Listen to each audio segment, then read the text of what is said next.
guilt, and work. Hey, it's Heather Chauvin, wife, mother of 3 boys, former social worker, breadwinner, recovering hustler, and stage 4 cancer survivor. I'm not a fan of that term, by the way. Beyond all of these titles and labels, I'm a human being, just like you, attempting to navigate it all while feeling good. My goal on this podcast is to show you that you can live an energized, sustainable life both at home and in your work. It doesn't matter if you stay at home full-time, if you work from home, you're a CEO, a successful business owner, or trying to find some inspiration. On this show, I attempt to keep it real with stories, interviews, and random thoughts. This is not a business or career podcast, and it's not a parenting podcast. It's both and so much more. You will laugh.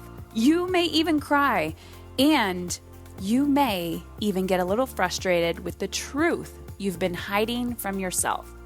I believe all human behavior is a language, whether it's through your child's behavior, your health, or a relationship. And when we learn to listen instead of react, we begin to understand what it truly means to feel alive and in control. It's time to put your big girl pants on and find your brave. Let's go. Okay, ladies, I am back, and today is a Q&A Wednesday. So before I dive into the Q&A Wednesday, which is going to talk about guilt and work, this was a conversation that we had over and over again at Alive. So Alive was the 2-day event that I put on in Detroit, Michigan. It was amazing. A lot, with a collection of the energy of the women in the room and the speakers.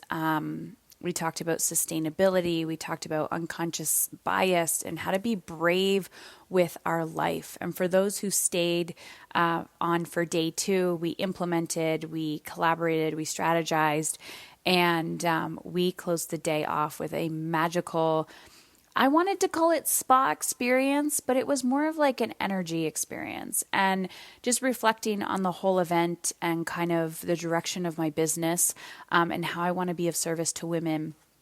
I'm definitely going to do more and more of those. So heads up. And if you're like, I want to be put on that wait list, tell me more, then you can either text us at, and I will tell you the phone number. You can text us at 313-395-1055.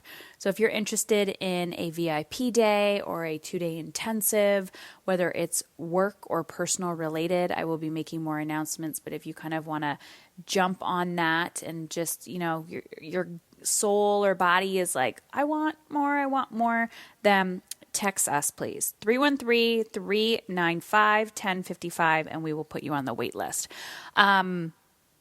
So, guilt and work.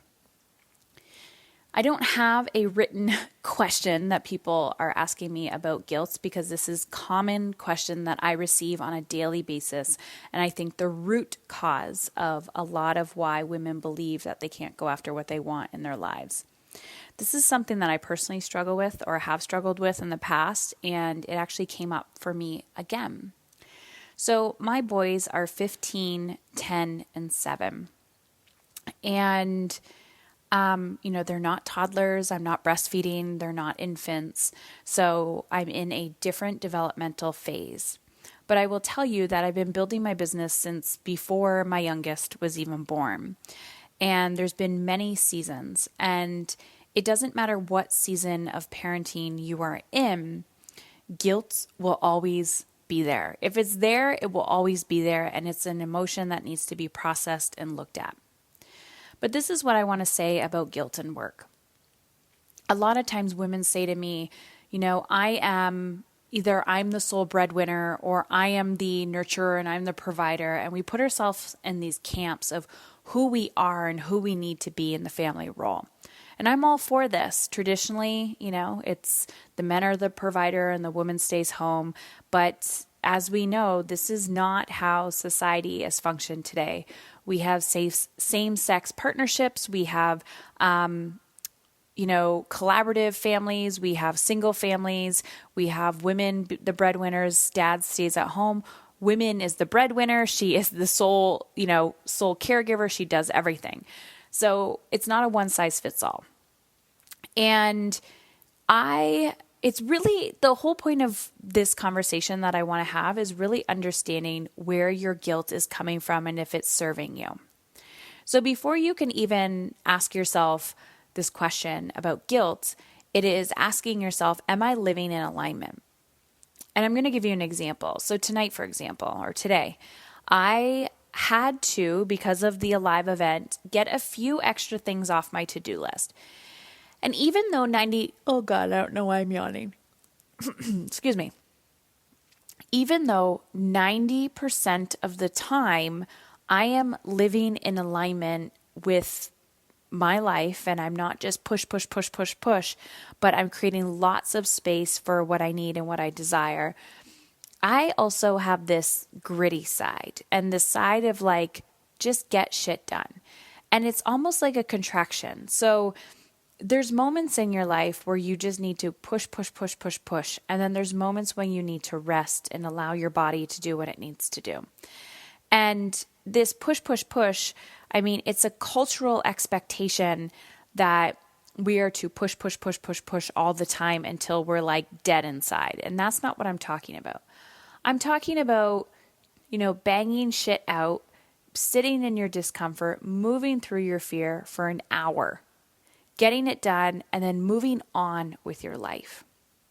So, today, I had to work a few extra hours. And so I looked at my husband and I said, I cannot leave my office until these things are done.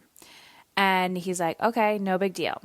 And then guilt started to come over me. And I was like, I feel bad. I want to be with the kids. And, I got to do this and I got to do that. And he was like, why are you using guilt to get out of this? Like, why are you using guilt to get out of doing the work? And I realized, excuse me, I have no idea why I'm yawning. I'm just going to keep pushing through. I realized I was using my children as my scapegoat. I was using my children and my family as the reason of why I couldn't push through my resistance. It wasn't that I didn't have time or that I felt guilty. It was when I actually sat with it, those items that I was resisting doing were the items that were going to get me further to how I wanted to feel in my life, in my personal and professional life. And what I noticed was I was using guilt as a scapegoat. And this is interesting because yesterday I worked a little bit in the beginning of the day, and then I actually took my children out of school, and my kids and my husband and I went snowboarding all day. So I have no fucking excuse. Like, I spent all day yesterday with my children. I see them on a daily basis. There's absolutely no reason why I should, quote unquote, feel guilty. And so my intention for today's Wednesday Q&A, when I always get the question of, Heather, how do I deal with guilt? How do I get over guilt? How do I get through guilt? The action and strategy that I want to give you is step 1. If you don't want to feel guilty, what do you want to feel? And how are you living your life in alignment with that? So what's your plan of action? And then step 2 is, when you do feel guilty, if you remove the story that you've been telling yourself, and my story was, I feel guilty because I don't spend enough time with my children. Probably something like my children are going to think I work all the time or blah, blah, blah. When I removed that story and said, is it true that I work all the time? Is it true that I never am with my kids? And the answer is no, that when I am with my children, I'm present and it's quality time. I realized that I was using my children as the excuse so that I could avoid doing work that made me uncomfortable. So I want you to look, are you honoring yourself? How do you manage the guilt? Are you honoring yourself? And also, are you honoring your feelings? And just instead of reacting towards the guilt, there's no getting over it. It's always, we're always going to have guilt or fear. It's learning how to manage it.